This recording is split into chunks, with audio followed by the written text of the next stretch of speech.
நமது கல்லூரியினுடைய 2010ஆம் ஆண்டுக்கான காப்போத்தா சாதன பெறுபவர்கள் நேற்றைய தினம் இணையதளம் மூலம் வெளியாகியிருக்கின்றன. அந்த பெறுபவர்களின் அடிப்படையிலே மிக முக்கியமான ஒரு அம்சமாக நமது கல்லூரியில் 2010ஆம் ஆண்டு அறிமுகப்படுத்தப்பட்ட ஊடக பாடம் என்ற ஊடக கல்வி என்ற பாடம் அறிமுகப்படுத்தப்பட்டது.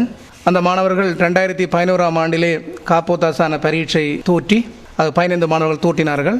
இந்த 15 மாணவர்களும் பரீட்சையிலே 100% சித்தியை அடைந்திருக்கின்றார்கள். பொதுவாக பார்க்கும் பொழுது யாழ்ப்பாண குடாநாட்டிலே எங்களுடைய கல்லூரியிலும் யூனியன் காலேஜ் கல்லூரியிலும் தான் இந்த ஊடக கல்வி பாடம் அறிமுகப்படுத்தப்பட்டது.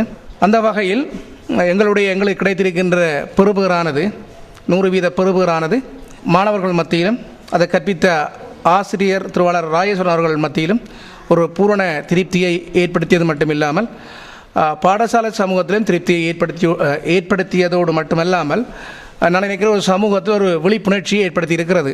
பொதுவாக சமூகத்திலே பாரம்பரியமாக வரமுறையாக கற்பிக்கப்படுகின்ற பாடங்களைத்தான் கூடுதலான மாணவர்கள் தோற்றுகின்ற பலமை இருந்து கொண்டு வருகின்றது.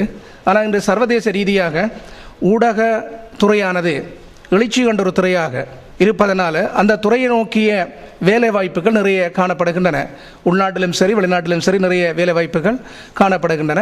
அந்த வகையிலே நாங்கள் இந்த 2010 அறிமுகப்படுத்திய இந்த ஊடக கல்வியினுடைய பெறுபவர்கள் 100% இருப்பது எமது கல்லூரிக்கும் எமது சமூகத்துக்கும் பெரும் மகிழ்ச்சியை தருகின்றது. இந்த ஊடக பாடத்தினை நாங்கள் இந்த ஆண்டிலிருந்து காப்போத்தா உயர்தரத்திலே அறிமுகப்படுத்த இருக்கின்றோம்.